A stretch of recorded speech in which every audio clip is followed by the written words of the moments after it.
Semplades, planificamos el Ecuador del buen vivir.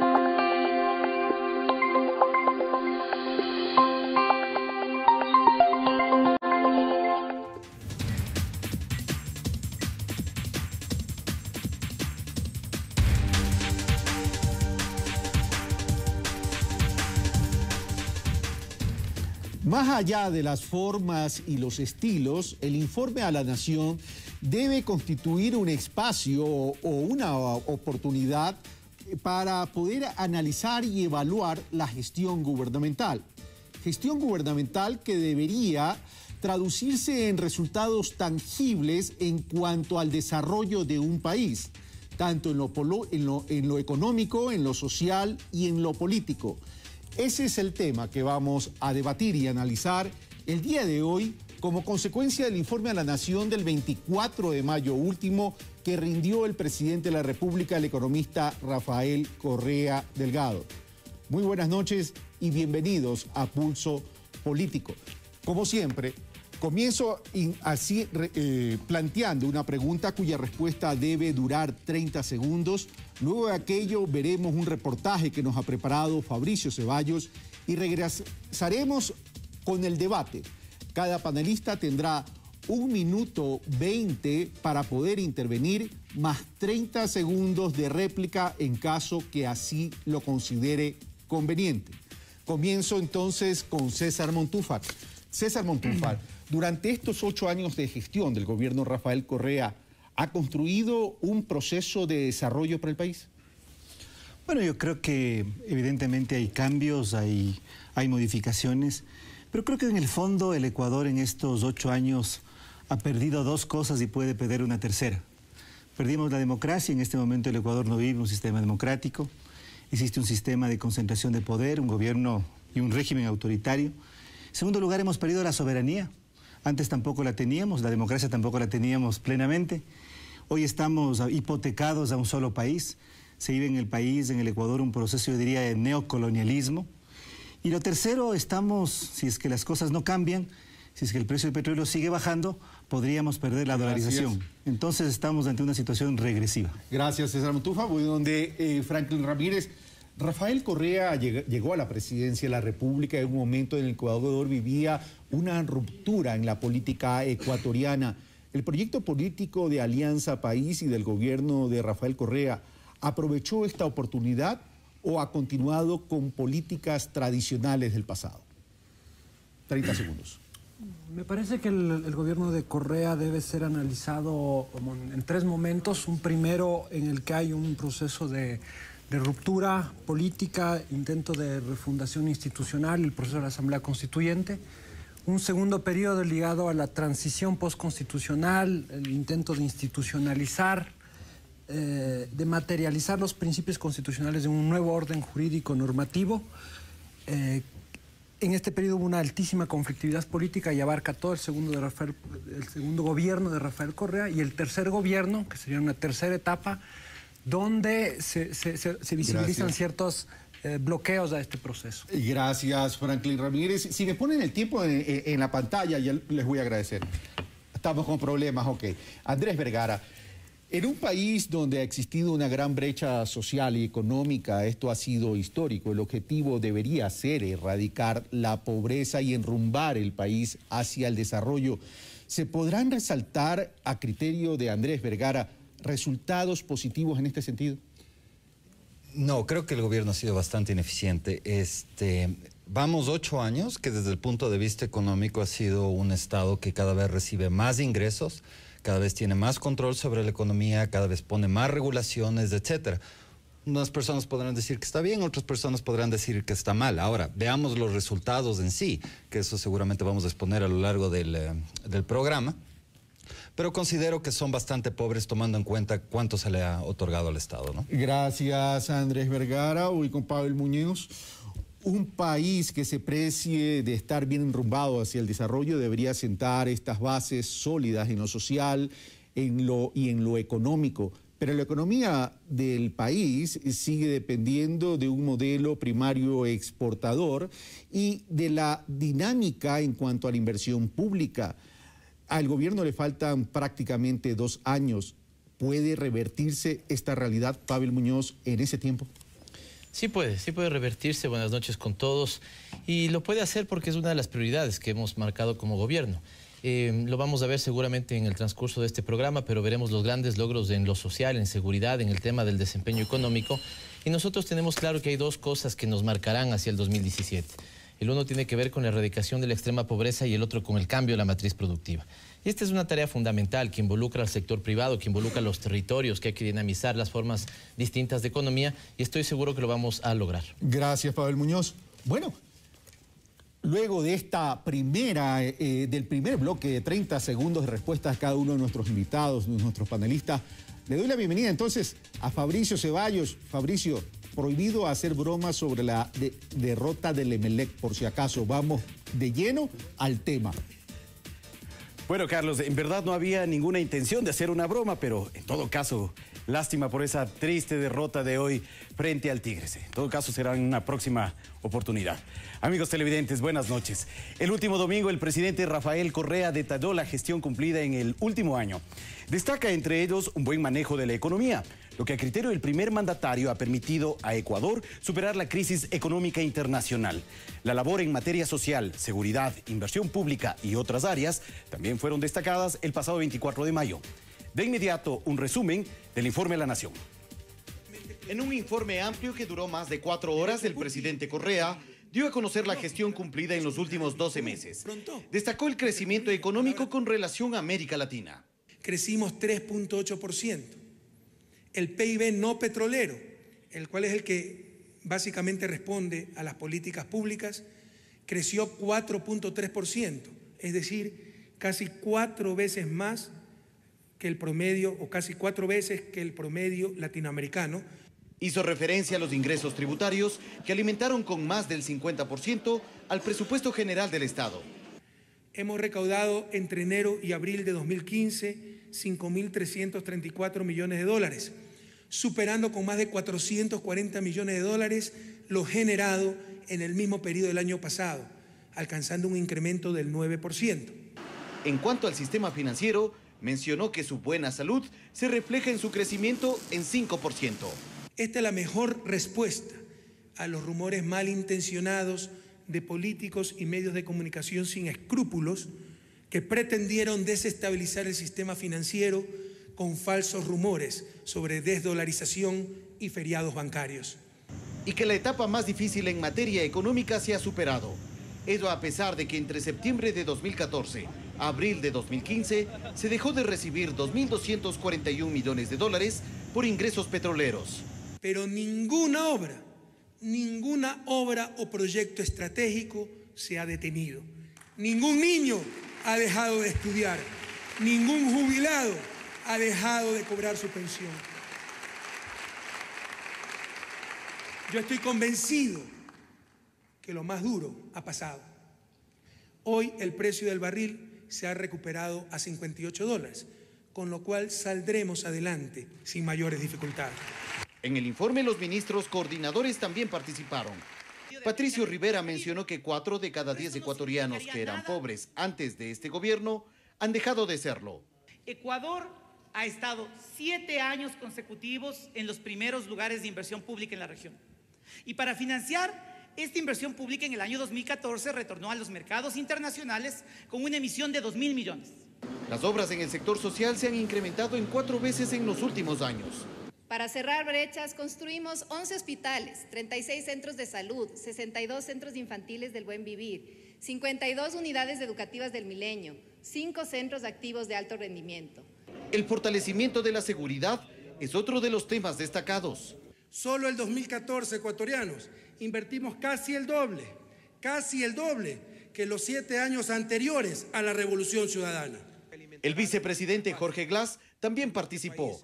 Destacó la ejecución de megaobras que apuntan al cambio de la matriz productiva.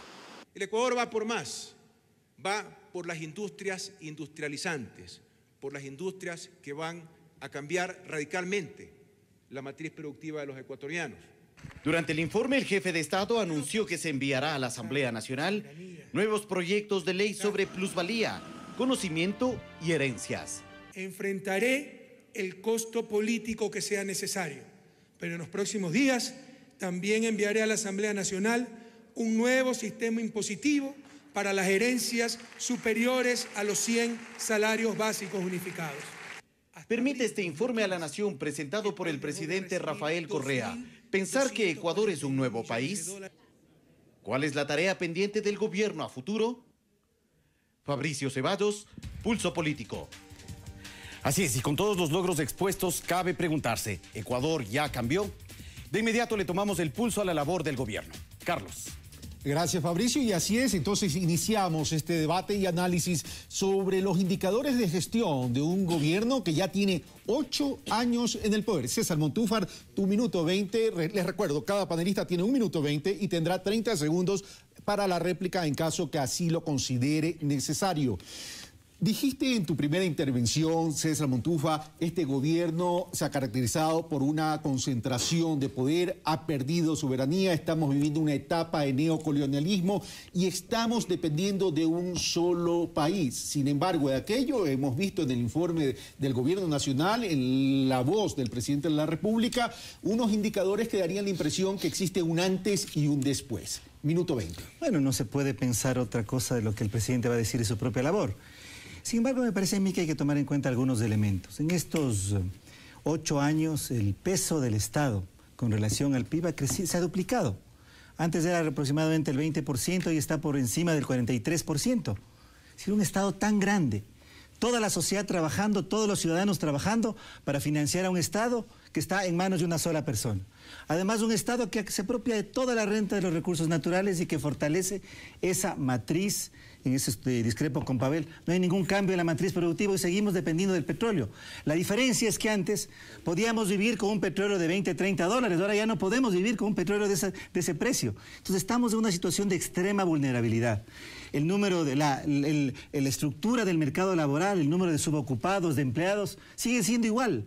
Es decir, es el mismo Ecuador, solamente que hoy tenemos un Estado muchísimo más grande, un Estado que requiere que todos trabajemos para financiarlo. Yo no veo cambio alguno. Sí, creo que en términos sociales la pobreza se ha reducido, creo que es importante. Se venía reduciendo en la anterior década. Igualmente, creo que es importante también que la pobreza extrema se haya reducido, pero en realidad tenemos un mismo país en lo económico, en lo social. Y en lo político, las instituciones devastadas, nada de participación, corrupción generalizada, es decir, un país que ha cambiado en muy poco. Gracias. Un país que prácticamente no ha cambiado, sin embargo, aquello reconoce que ha disminuido la pobreza, pero dice esto ya venía de una tendencia anterior y en lo político se sigue igual o se ha retrocedido. César Montúfar, ahora Franklin Ramírez, minuto 20. Sí, me parece que un elemento fundamental en el Ecuador y en todos los procesos regionales es lo que mencionaba César Montúfar en relación al retorno estatal como una clave de la construcción de un escenario de políticas post-neoliberales frente a lo que acaeció en los años 80 y 90 de un repliegue, de una desestatización de la economía, de una política de desregulación y flexibilización laboral, etcétera.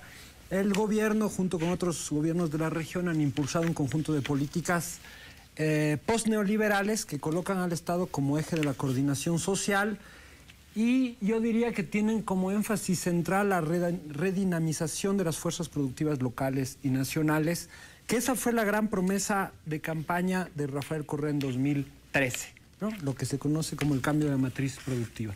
Efectivamente, yo creo que aquí en este punto hay un entrampamiento, hay una continuidad de la centralidad de la economía primario exportadora, aunque hay unos ciertos esfuerzos que se verán en el largo plazo de si este modelo post-neoliberal logra modificar el régimen de acumulación asociado a la centralidad de la economía primario exportadora. Parece que se han colocado algunas bases que tienen que ver con unos ciertos esfuerzos de reemplazo de las importaciones, de construir capacidades locales, pero esto se verá a futuro. Gracias, Franklin Ramírez.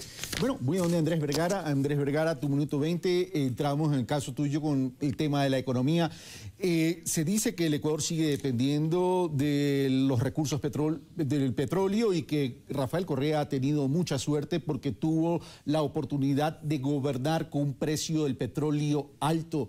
En ese sentido, ¿ese precio del petróleo no facilita también la oportunidad para poder invertir adecuadamente en la construcción de competitividad sistémica y en la disminución de la inequidad?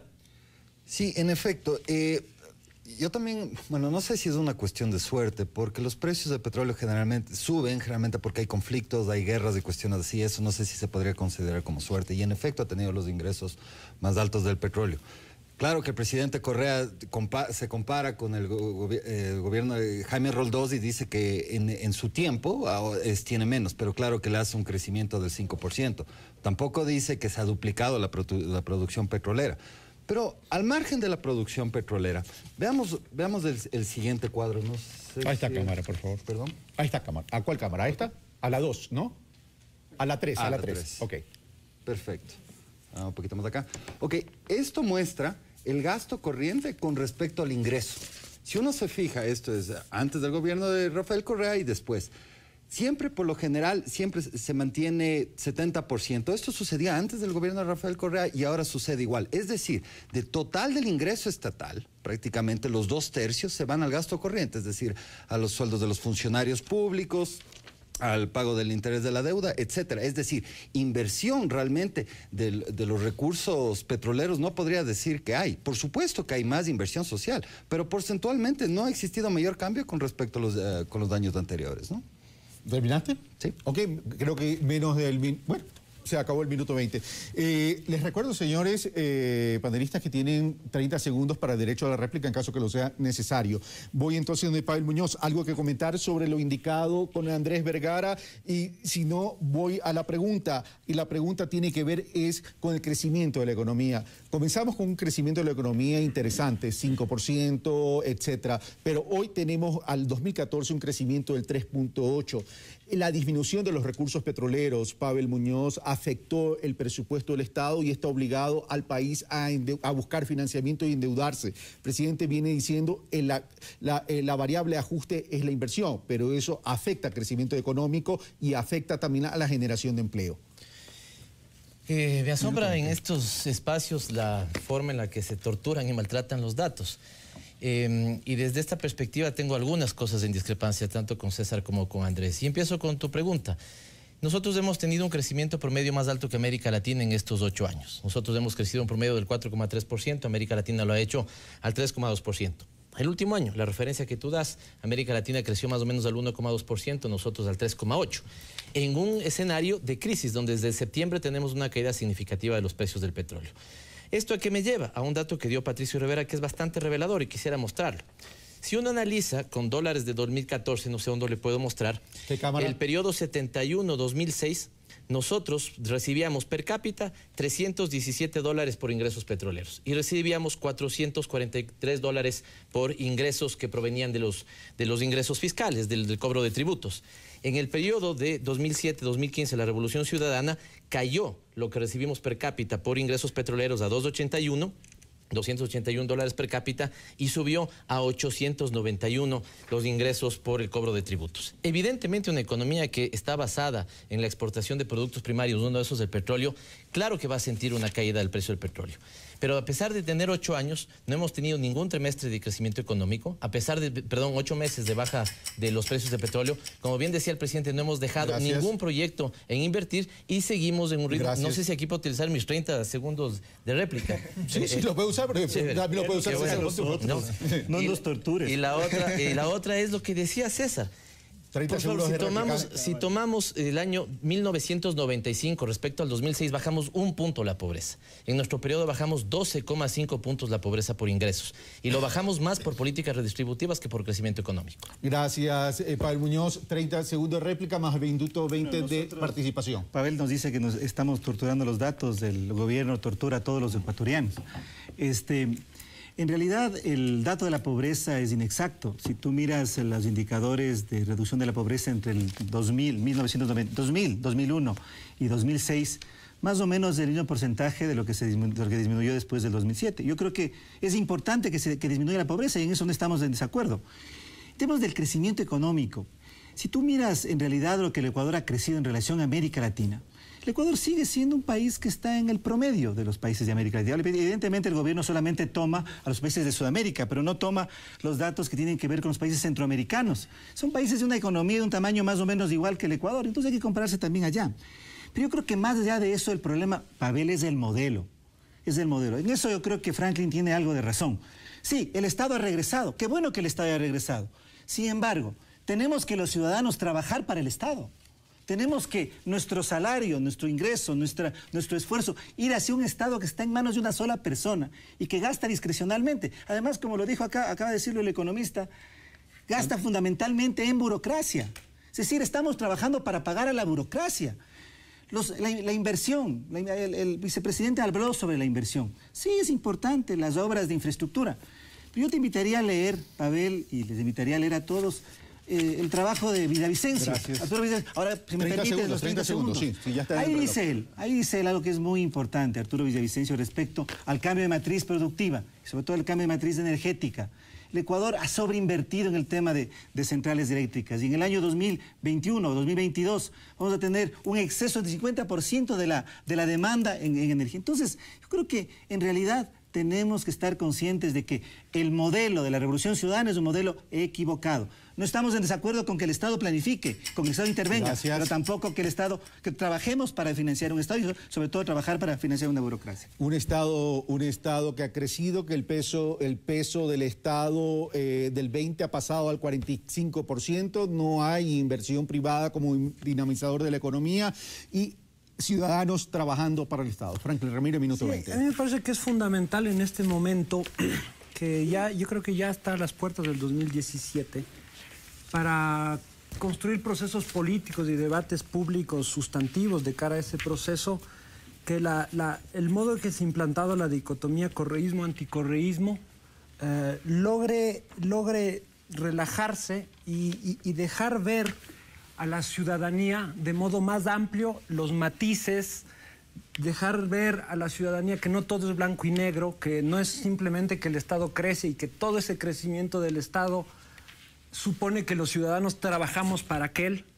Podemos estar en desacuerdo sobre cuál es el peso ideal del Estado en la economía, pero estas grandes frases blanco y negro no facilitan el debate público. Entonces me parece fundamental, entonces yo quiero hacer un punto sobre aquello. Efectivamente, si uno se para más hacia el liberalismo, más hacia una visión estatista, más autonomista, tendrá su punto normativo de valorar el peso del Estado. Pero ciertamente cuando uno revisa los amplios indicadores que hay, sí observa esta doble articulación entre descenso de la pobreza y reducción de la desigualdad, lo que no sucede siempre, ¿no? El caso chileno fue un ejemplo clarísimo de reducción de pobreza sin reducción de desigualdad. Estas dos cuestiones no tengo Gracias. Es un dato interesante este último que ya lo vamos a debatir. Por una cosa es reducción de pobreza y otra cosa es reducción de desigualdad. La reducción de desigualdad tiene más sostenibilidad. A la vez. Ok, vamos entonces donde Andrés Vergara. A ver, Andrés Vergara, vamos al tema también de la economía. Pablo Muñoz dice, entre 1971 y 2006 el promedio de ingreso petrolero real per cápita era de $317 y el promedio de ingreso no petrolero real per cápita era de 443. En el periodo de la Revolución Ciudadana, del 2007 al 2015, disminuyó el promedio de ingreso petrolero per cápita a 281, de 317 a 281, pero se incrementó el promedio de ingresos no petrolero real per cápita a 891, lo cual, de acuerdo a esta cifra, daría la impresión de que no estamos dependiendo del precio del petróleo. Y por otro lado, dice, el Ecuador no gasta mucho. Esto lo dijeron en el informe de La Nación. Dice, el gasto corriente del gobierno central en América Latina y el Caribe del PIB entre el 2007 al 2014 era el 17.1 y el Ecuador apenas el 13.8%. Perfecto. Minuto 20. Respecto a que básicamente dicen que ahora tienen menos ingreso per cápita por concepto petrolero que antes. Ok, yo le puse muchísima atención a esa cifra. ¿Y cómo es lo que ellos hacen? Cogen los precios anteriores y los ponen en valor presente. ¿Y cómo se hace eso? Con una tasa. Es decir, por ejemplo, si uno quisiera saber cuánto va a crecer algo, dice el 5%, entonces ahorita es 100, el siguiente año es 105 y así sucesivamente se va multiplicando por X valor. Cuando ellos sacaron ese dato, tomaron en cuenta que el crecimiento era del 5%, que es una cuestión de lo más antojadiza. y dicho sea de paso, bastante irreal. Ahora, tomando en cuenta otro aspecto, también se duplicó la producción. Y también ha crecido la población, es decir, ahí no se toma en cuenta absolutamente todo. Si es que uno toma en cuenta la inflación real, el crecimiento que han tenido los precios con respecto al dólar, ha sido, sin lugar a dudas, este gobierno ha tenido la mayor cantidad de ingresos, además porque ha duplicado la producción. Con respecto al otro, que era, no gasta mucho. Ok, por supuesto que gasta. Desde el 2009 hasta ahora estamos con déficit fiscal. ¿Qué significa esto? Significa que los ingresos estatales son menores a los gastos estatales. Entonces, por supuesto que gasta mucho. Gracias. Gasta de más. Gasta de más, ok, gracias. Byron, si podemos poner el cuadro de gasto corriente del gobierno central en América Latina y el Caribe para poder continuar con este debate en este tema específico. Ahora, dice, el gobierno gasta de más, dice Andrés Vergara. Cuando hablo de este cuadro, y es el cuadro no preparado por nosotros, por cierto, es el cuadro que presentó el gobierno nacional en el informe, dice, América Latina gasta el 17%, se refiere al gasto corriente del gobierno, y el Ecuador el 13.8%. Y hay un siguiente cuadro que presentó el gobierno nacional que dice la inversión del capital del gobierno central en América Latina y el Caribe, entre el mismo periodo 2007-2014, dice, América Latina invierte el 4.3% y el Ecuador el 9.6%. Aquí hay una discrepancia entre lo que el secretario de Planificación dice y Andrés Vergara indica. Pero César y Andrés dirán que el presidente Correa le llamó autoritariamente a la secretaria de la CEPAL a decir que tiene que poner ese dato porque en el Ecuador tiene que salir bien. Yo le recuerdo a César que la CEPAL es la Comisión Económica para América Latina y el Caribe, de América Latina y el Caribe. Entonces tomamos los datos de todos estos elementos, ¿no es cierto? Ahí están los datos, es que ahí están los datos, digamos. El Ecuador gasta menos que el promedio latinoamericano en gasto corriente y es el que primero invierte, ¿sí? En ese sentido, el modelo equivocado del que habla César, debería de entonces la ciudadanía haberse pronunciado de 10 elecciones en estos 8 años, una en contra. O sea, este modelo equivocado debía haber tenido de 10 votaciones, una en contra, ¿sí? No las ha tenido. Se dirá entonces que el tema de las elecciones locales, podemos entrar a ese análisis, ¿no es cierto? El otro elemento, yo quisiera irme con Franklin, porque insisto, si me descuido, digamos, en el tema de tener que rebatir los datos que están poniendo los compañeros, voy a perder en la centralidad algunos elementos. Y creo que el de Franklin es un elemento central. El presidente Correa decía una cosa, es una marca del modelo ecuatoriano haber reducido pobreza como lo hemos hecho, y hay un error en lo que señala César al tomar el año 99 o 2000. Lo que tuvimos es una crisis tremenda que nos dejó unos niveles de pobreza altísimos. Por lo tanto, evidentemente, si tomo yo este dato de base, voy a tener una caída significativa. Si en cambio tomo el promedio 1998 con el 2006 y comparo el 2007 con el 2014, en el un periodo tengo 6 puntos de caída de la pobreza, en el otro 12 puntos. Gracias, Padre Muñoz. Me imagino que César Botufa va a pedir derecho a la réplica. 30 segundos, voy al minuto 20. Vamos al minuto 20. Vamos al minuto 20, a ver. Mira, a mí me parece que está muy bien que la pobreza disminuya. Y me parece que eso es un logro del gobierno. Y se ha disminuido 12 puntos. Creo que todos tenemos que estar felices de aquello. Pero también hay que reconocer que la pobreza venía también bajando. Y creo que también eso no es un problema reconocerlo.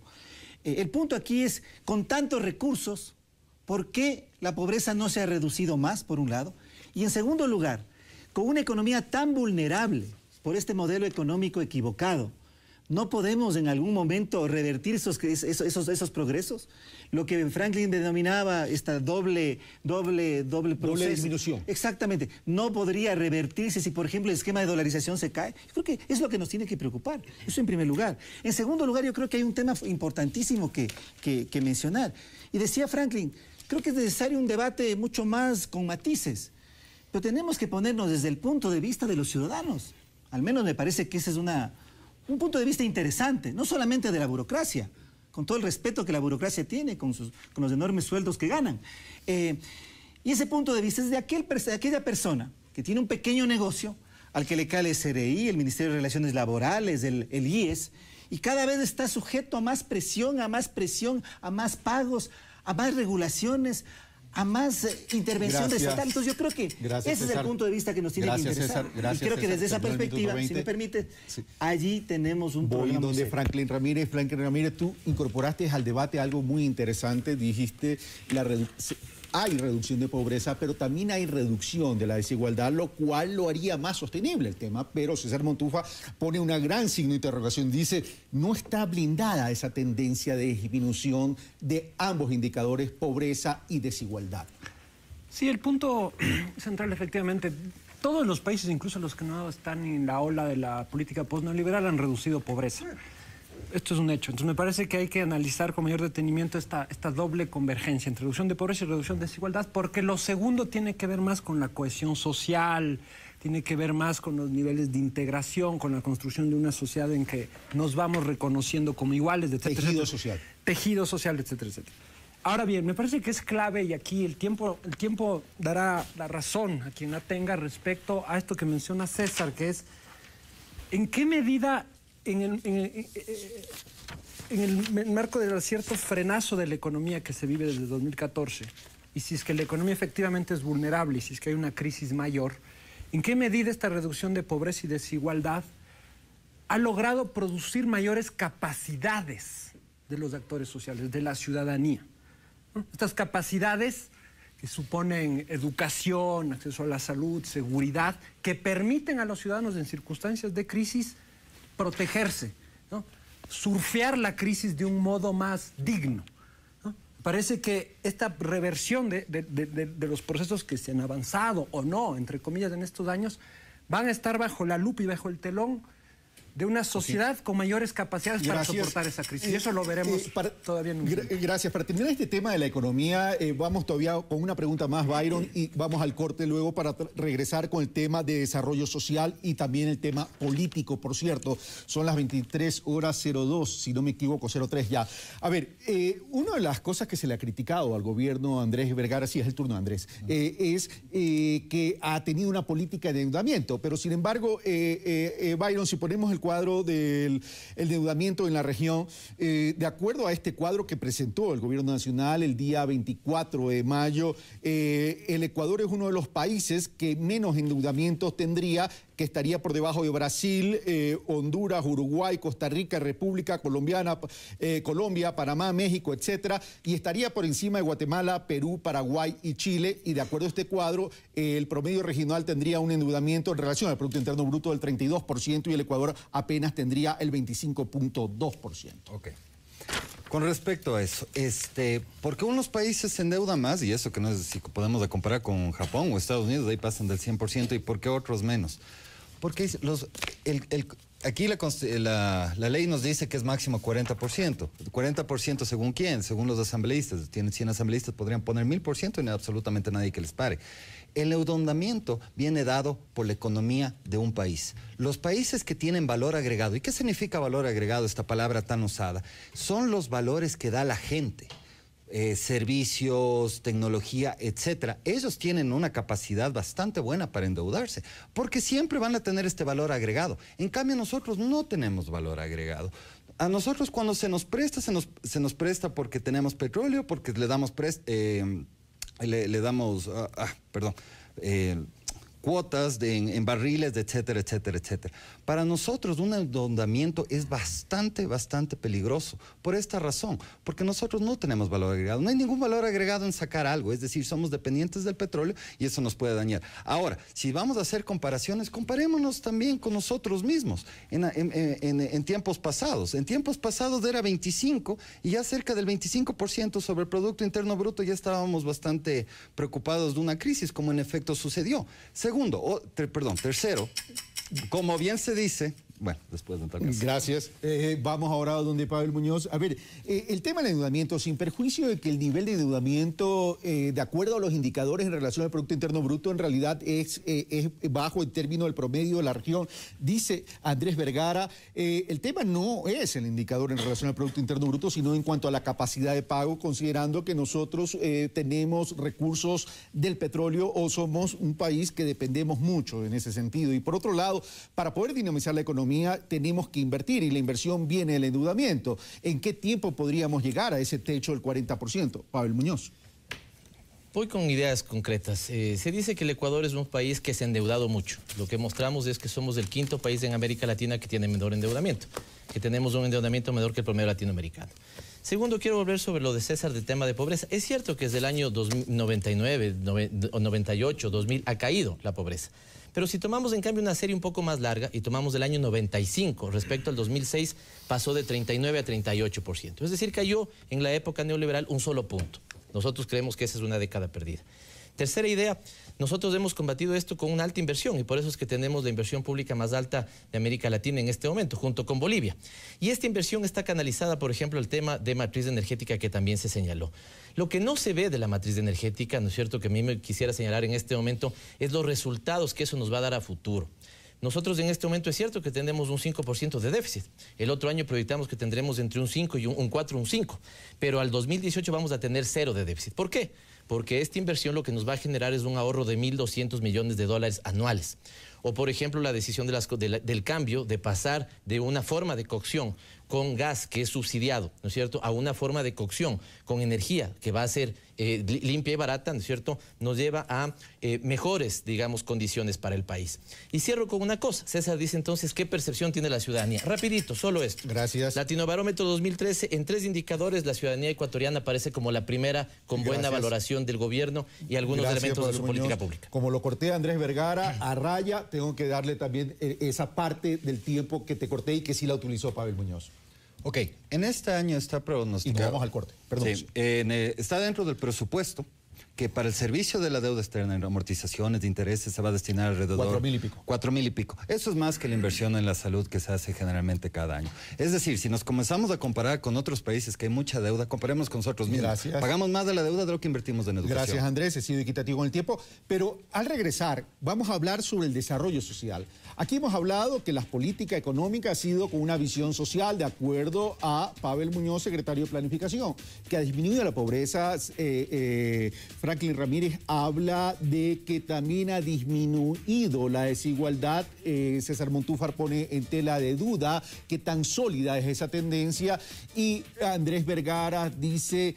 La política económica del Ecuador sigue dependiendo del petróleo y ha habido un sobreendeudamiento en ese sentido por cuanto la capacidad de pago, él pone sus dudas. Lo cierto es que la pobreza la hemos venido disminuyendo, pero yo pregunto, ¿la pobreza se ha disminuido en términos estructurales? Y eso tiene que ver con acceso a educación, acceso a salud, acceso a vivienda y desarrollo local y territorial, por cierto.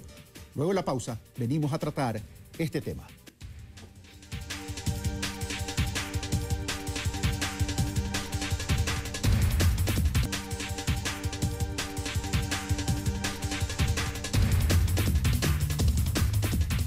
Bueno, estamos de vuelta en Pulso Político. Les recuerdo, amigos televidentes, que estamos debatiendo sobre el contenido del informe de la Nación, que no es otra cosa de ver qué tanto impacto ha tenido el tema político, social y económico en el desarrollo del país. Les recuerdo con quién estamos. A mi derecha, izquierda en su pantalla, el economista Andrés Vergara, César Montúfar. A mi izquierda, Franklin Ramírez, derecha de su pantalla, Franklin Ramírez y Pavel Muñoz. Había planteado algo. Sí, ha disminuido la pobreza en términos de ingreso, ha disminuido la desigualdad, pero ha disminuido la pobreza en forma estructural. Cambio el orden en este momento y voy con Pavel Muñoz. Pavel Muñoz, de acuerdo al informe presentado en la Asamblea Nacional, la cobertura de educación nacional en el 2006 estaba en 27.470, al 2014 301.449. Pero, ¿qué pasa con la deserción? Quisiera ir con un tema que el que señalas primero, Carlos. Todos los tipos de pobreza que se miden en el Ecuador ha caído. Por consumo han caído 12,5 puntos porcentuales, por ingreso 15 puntos porcentuales y tú ya topas la pobreza estructural, necesidades básicas insatisfechas. Esa ha caído 16 puntos porcentuales, ¿no? Todas han caído. 16 puntos porcentuales entre lo urbano y lo rural. No, en global, a nivel nacional. Estoy dando el dato a nivel nacional. Esto viene asociado con lo que se señalaba, una movilidad social ascendente de todos los segmentos sociales. Doy un dato. Toda la población ecuatoriana ha mejorado su consumo en promedio un 32%. Pero el 10% más rico ha mejorado su consumo en 15%. Y el 10% más pobre ha mejorado su consumo en un 52%. Esto ha significado que, como bien decía Franklin, las brechas sociales han ido decayendo. Cuando nosotros iniciamos el gobierno, el 10% más rico ganaba 42 veces más que el 10% más pobre. Y hoy gana 22 veces más que el 10% más pobre, el 10% más rico. ¿Qué está asociado a estos elementos, Carlos? Está asociado una mayor cobertura de servicios, ¿cierto? Incluso los de agua potable y saneamiento, que tienen una participación fundamental de los GATS, y un aumento significativo en todas las tasas. Por primera vez en la historia hemos universalizado la educación básica. Hemos pasado de 16 millones de atenciones en el sistema de salud en el año 2006 a 43 millones de salud. Y ahí voy a un elemento que no podía decir cuando me cogió el tiempo. Y es que esto revela lo que decía César, mayor confianza de los ciudadanos en los servicios públicos. Gracias. Andrés Vergara, sobre el mismo tema. Sobre el mismo tema, ok. Empecemos, que se ha hablado muchísimo sobre el tema de la pobreza, si es que me ayudan con la cámara. A la cámara 3, por favor. Acá. Perfecto. Ok, esta parte es antes del gobierno de Rafael Correa y esta parte es en el gobierno de Rafael Correa. Sí, en efecto, antes del gobierno de Rafael Correa la pobreza por ingresos se reducía en 25% y en el gobierno de Rafael Correa 14%. Pavel dice, bueno, pero pasamos de una crisis, entonces evidentemente la pobreza va a caer un poco más. Sí, pero también podría decir que desde el gobierno del presidente Rafael Correa ha tenido muchísimos más ingresos y debería haber bajado mucho más, ¿no? Ahora, pero hay que pensar lo siguiente, ¿por qué reduce la pobreza? Si es que vamos con una idea de redistribución, tenemos un pastel, simplemente lo ponemos a cortar y comenzamos a repartir entre todos y se acabó la pobreza. Yo no sé si eso es realmente estructural, una reducción de la pobreza. Para mí la única manera, y si es que alguien me puede decir otra idea, realmente le felicitaría, la única manera para reducir pobreza es con trabajo. Es la única manera, la única reducción de pobreza estructural es que alguien se pueda abastecer solo, con sus propias capacidades, sin subsidios. Y si es que uno se fija en las cifras, estamos aquí 2008 y aquí está marzo 2015, perdón, ¿está acá? A la misma cámara, cámara. Sí, acá. Esta parte, la parte de abajo, es del pleno empleo, o el empleo adecuado, como ahora lo llaman, ¿no? Es menos de la mitad. Gracias. A ver, Sí, solamente una cosa. 30 segundos. De un segundo, porque encontré por fin una cosa de coincidencia con Andrés. Evidentemente, la forma de reducir pobreza de manera estructural es con empleo. Y por eso es que tenemos la tasa más baja de desempleo de América Latina y el Ecuador, 3,8% a diciembre del 2014. Ya, a ver, un momentito, pero yo también tengo una pregunta. Es decir, a ver, porque aquí quiero que incorpores en el análisis lo siguiente. Dice Pavel Muñoz, el 10% más rico incrementó en cuanto al consumo, el 10%. El 10% más rico en 15%. En 15%, pero el 10% más pobre en 52% incrementó el consumo. Lo que daría la impresión entonces es que hay mayor incorporación en la economía del sector más pobre. Bueno, es que voy a responder antes. Tengo que responder antes. Pavel dice 3.84% de desempleo. Ese es un empleo bajísimo que casi es... un desempleo bajísimo que prácticamente es mínimo. Eso significaría que un estudiante que sale de la universidad tiene 10 empresas desesperadas por contratarle. Okay. Dada esa se olvida de respuesta su empleo. Por eso veo dada los esa empleados. respuesta y aclaración, vamos a mi inquietud. ¿Me lo repites? El 10% más pobre tiene 52% más de consumo. Sí, lo que pasa es que consumo, también hablan de la pobreza por consumo, pero eso quiere decir que uno tiene un ingreso y puede consumir ciertas cosas, es decir, y las puede seguir consumiendo. Eso tiene que ver con la dolarización, es decir, porque los precios no suben a la persona que tiene su salario, por bajo que sea, va a poder seguir consumiendo relativamente lo mismo, ¿no? Voy donde Franklin Ramírez. El tema, Franklin Ramírez, una economía sin misión social, independientemente de cuál sea el gobierno, puede ser el gobierno de Rafael Correa, puede ser el gobierno de cualquier otra persona, de cualquier tendencia ideológica, es decir, tenemos que estar enfocados a inclusión económica y movilidad social para erradicar la pobreza, disminuir la desigualdad, etcétera, etcétera, etcétera. Tú hablabas de tejido social. En estos 8 años, ¿el tejido social se ha construido, se ha fortalecido o cuáles son todavía las debilidades que hay? El gobierno nacional habla del sector del desarrollo social en cuanto a seguridad. Dice que la cobertura al 2006 era del 25% y ahora es del 60%. 44. ¿44 en dónde? Al 2014 y la proyección al 2017 del 60%. Franklin Ramírez. Sí, a mí me parece clave esta pregunta sobre el proceso, la pobreza estructural, la posibilidad de que estos procesos se reviertan o no. Yo insisto más que en el problema de la asociatividad, en el problema de las capacidades, ¿no? Las capacidades de los individuos para forjarse de modo autónomo, ¿no? A medida que desarrollan sus talentos y sus facultades, un sentido de vida, un proyecto de vida que les realiza, que les hace globalmente felices. Esta cuestión es fundamental. En aquello tiene que haber necesariamente una convergencia entre la autoformación de cada uno con las capacidades que se van construyendo por una serie de producciones colectivas en las cuales es fundamental la presencia estatal. Es decir, no simplemente se trata de una economía de cuentapropistas que por sus talentos y sus capacidades de innovación y de negocios salen adelante, sino que sabemos que las sociedades más igualitarias, las sociedades más robustas en este sentido, tienen estados fuertes con sistemas de protección social, de seguridad, que abastecen aquellas cuestiones que el propio mercado y la propia dinámica individual no lo consigue hacer, ¿no? Me parece que esta doble convergencia entre capacidades individuales y acción colectiva, que entre otros lugares pasa por el Estado, es fundamental para asegurar esta pobreza, para asegurar, ya no es la pobretología lo que está en juego, sino una sociedad con capacidades humanas Franklin robustas. Ramírez, César Montúfar, tu minuto 20 sobre la pobreza estructural. Mire, yo creo que precisamente lo de Franklin es lo de fondo, y me parece que en realidad no se han creado capacidades, porque el autoritarismo no genera capacidades, de eso vamos a hablar después.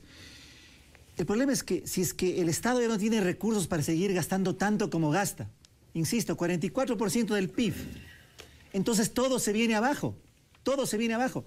Y no ha habido en estos 8 años cambios estructurales. El tema empleo, sí, puede ser que el desempleo abierto haya disminuido. Pero los subocupados, como les llaman ahora, los informales, siguen siendo una parte importantísima, cercana al 45%, al 13% subocupados. Mira, los datos que tengo aquí en este... subocupación. Mira, Bueno, después puedo decir... ¿Y los informales cuántos son entonces? No, lo que pasa, César, es que hay un cambio en la forma y es que tienes empleos adecuados e inadecuados. Mira, todas esas maneras de maquillar los datos nos dicen que en realidad tenemos, la mayoría de ecuatorianos no tienen un empleo de calidad. Y así no se resuelve el tema de la pobreza. Vamos al tema de educación. El tema de la cobertura es algo que se venía trabajando en las últimas décadas. Y qué bueno que hay universalización. Pero el punto principal que tú mencionaste es el tema de la deserción y el tema de la calidad. La calidad de educación básica en el Ecuador sigue siendo deficiente. Entonces, no hay capacidades que se hayan creado. Gracias. Derecho a la réplica.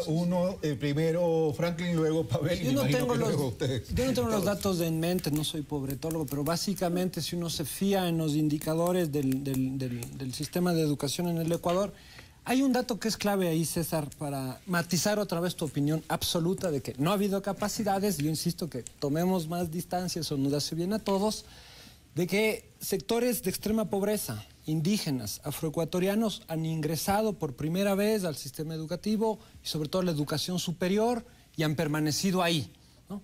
Yo lo coloco ahí, me parece que es fundamental para un pobre poder acceder a la educación superior y permanecer ahí. Pavel Muñoz, de 30 segundos de derecho a la réplica y paso acá. No sé si puedo sumar cuando conteste mi pregunta de manera más global. Sí, puedes sumar, pero entonces espera tu turno. Sí, ok, César Montúfar. No, todavía yo también voy a sumar. También vas a sumar, todo el mundo quiere sumar. Todos. Bueno, qué bueno que quieran sumar, que no quieran dividir y restar. A ver, bueno, puedo hablar. A ver, señores, aquí se ha dicho, de parte de César Montúfar y también de parte de Andrés Vergara, dice, ya el Ecuador no tiene más recursos para poder hacer crecer la economía y por tanto redistribuir los recursos, no ha habido cambios estructurales y no hay calidad de empleo. Entonces, tú fuiste el último que interveniste en términos de minuto 20. Entonces le toca ahora a Pavel Muñoz, minuto 50.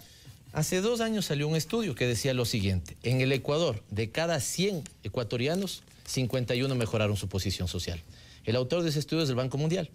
El Banco Mundial registró que no hay caídas sociales en el Ecuador, sino que hay movilidad social ascendente. ¿Qué está pasando hoy por hoy en América Latina? En América Latina ha desacelerado el ritmo de caída de la pobreza. Y Ecuador, según la CEPAL, sigue siendo entre los primeros países que reduce pobreza y mejora sus condiciones de igualdad. Entonces, lo que dice César es cierto. Todos están preocupados en este momento, fundamentalmente los organismos internacionales, sobre el tema de la resiliencia. Es decir, en un momento cuando el capital internacional vive en una crisis, efectivamente, digamos, los sectores más afectados son los que se encuentran, lastimosamente, sí, en este mundo de la pobretología que dice Franklin, en lo que técnicamente se llama una capa de vulnerabilidad. Es decir, aquel que sale de la pobreza entra en un segmento que se llama vulnerabilidad. Porque si mañana hay una crisis que puede venir por petróleo, que puede venir por desastres naturales, que puede venir por una enfermedad grave en una familia, generalmente esa familia puede caer en condiciones de pobreza nuevamente.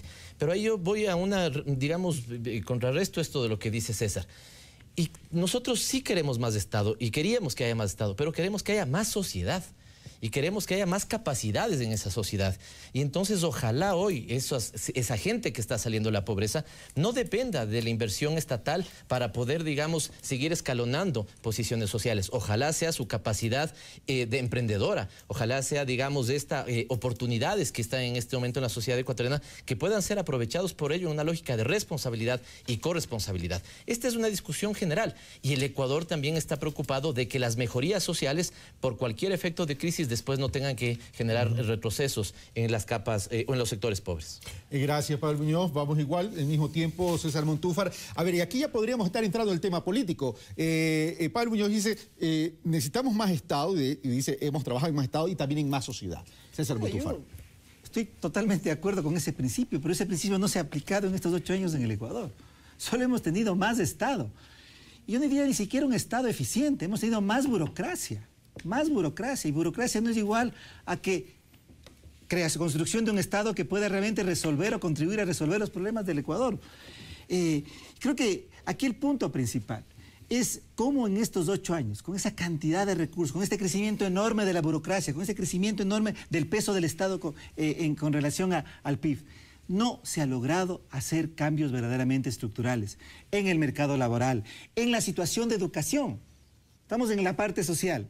Sí, universalización de acceso, es algo que se venía trabajando, como dije hace un momento, pero los temas de calidad, los temas de permanencia en el sistema educativo. Franklin hacía referencia al tema universidades. Posiblemente lo que tú dices es verdad, pero el sistema universitario, Franklin, y tú y yo estamos vinculados a él, sabemos que está en una tremenda crisis, que la calidad de la educación no se mejora a nivel universitario, llenando formularios que pide la autoridad de educación superior. Es decir, el Ecuador no ha mejorado en lo fundamental y creo que eso tenemos que reconocer. Allí les pido tomar el punto de vista de los ciudadanos, no solamente el punto de vista de la burocracia, Pavel, el punto de vista de los ciudadanos que todos los días tenemos que enfrentarnos frente a un Estado que nos exige más cosas para seguir creciendo y apuntalar un modelo autoritario. Gracias, señor Montúfar. Pasemos, por favor, al tema político. Me quedan apenas 5 minutos, así que les voy a... En vez del minuto 20, vamos a minuto, porque después hay la dinámica de las preguntas entre ustedes. Vamos con Franklin Ramírez para luego pasar por Andrés Vergara. César Montúfar decía, concentración de poder, se ha perdido soberanía, estamos viviendo una época de neocolonialismo. Eso es muy distinto al punto de quiebre del 2006. Franklin Ramírez. A mí me parece que en términos políticos, el balance de la nación que hace Correa el domingo deja de lado el problema del endeudamiento, no se pronuncia, y esto es... Deja de lado una cuestión que me parece clave enunciar, que es el tema el que se vuelve un escándalo, ¿no? La de la corrupción, esta diputada y tal, y que tiene que ver precisamente con este déficit de sociedad y déficit de las instituciones. Parece que se deja de lado el problema del control social, del control popular, del control entre los poderes del Estado, que a estas alturas efectivamente empieza a pesar en la dinámica democrática y en la misma dinámica de la eficiencia del gobierno. Así me parece que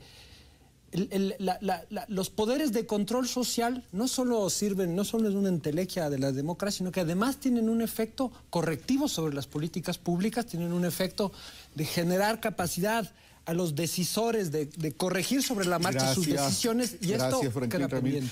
A ver, sigamos con este tema que planteó César de la concentración del poder, la pérdida de soberanía y este neocolonialismo. Si esto fuera así, de acuerdo a lo que dice César Montúfar, este gobierno se ha caracterizado por ir de elección en elección en consulta al pueblo ecuatoriano, y dice con relación al último planteamiento y lo digo esto porque César seguramente lo va a introducir al tema, el tema de la reelección, también el gobierno dice: la principal consulta y el que va a decidir y el que va a corregir en una democracia es el pueblo ecuatoriano. Por tanto, ¿eso no desvirtuaría aquello que dice César Montúfar en cuanto a la concentración de poder, la pérdida de soberanía y el neocolonialismo? El presidente Correa en su informe a la Nación hablaba mucho del pasado, de élites, de oligarquías que eran siempre los mismos al poder. Y 30 segundos después, y lo conté, dice: ahora la gente va a poder decidir seguir votando por la misma persona. O sea, me parece una incoherencia bastante fuerte. Por otro lado, dice que el pueblo puede elegir. ¿Sí? Ahora, confunde elecciones con democracia. Eso para mí me parece un error básico para entender lo que significa una democracia.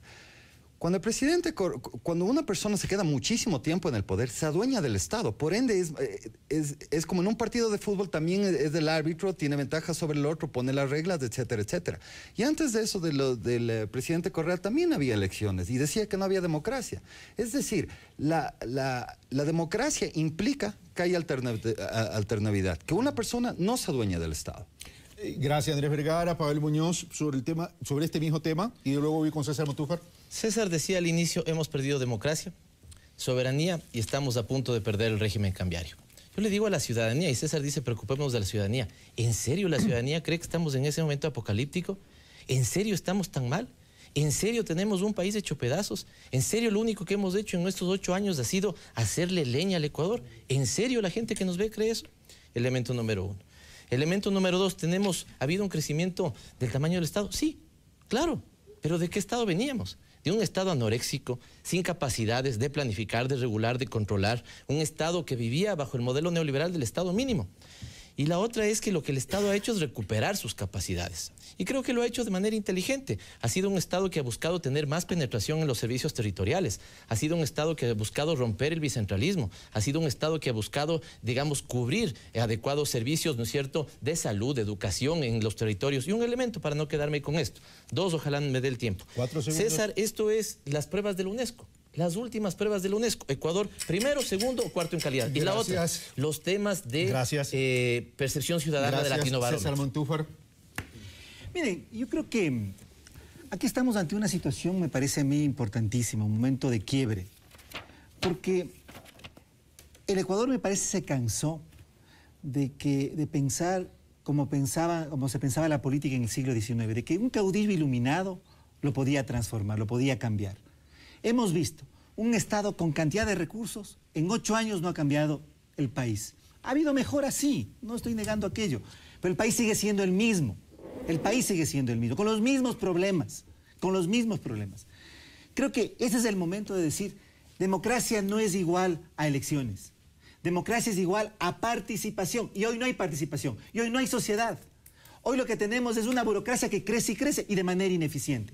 Entonces, la reelección indefinida precisamente es ese gesto, ese intento de aferrarse al poder, de una burocracia, una casta, he dicho yo, parafraseándole al señor Iglesias, de una casta que está desesperada por seguir en el poder, cuando en realidad ha sido absolutamente incapaz de transformar el Ecuador. Byron, ¿tengo tiempo para las preguntas o ya no?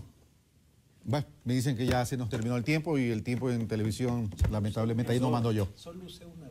Solo una réplica. Bueno, pero ya la réplica era administración de cada uno de ustedes. Bueno, amigos televidentes, como verán, pueden haber muchas opiniones, incluso en las redes sociales me dicen por qué hago un programa donde de pronto, primero, donde no hay mujeres. Sí he tenido mujeres en Pulso Político, pero no siempre que se invita aceptan, por cierto. El panel pasado tuve 4 mujeres, por cierto. Y siempre he tenido analistas también mujeres, alternadamente, por cierto.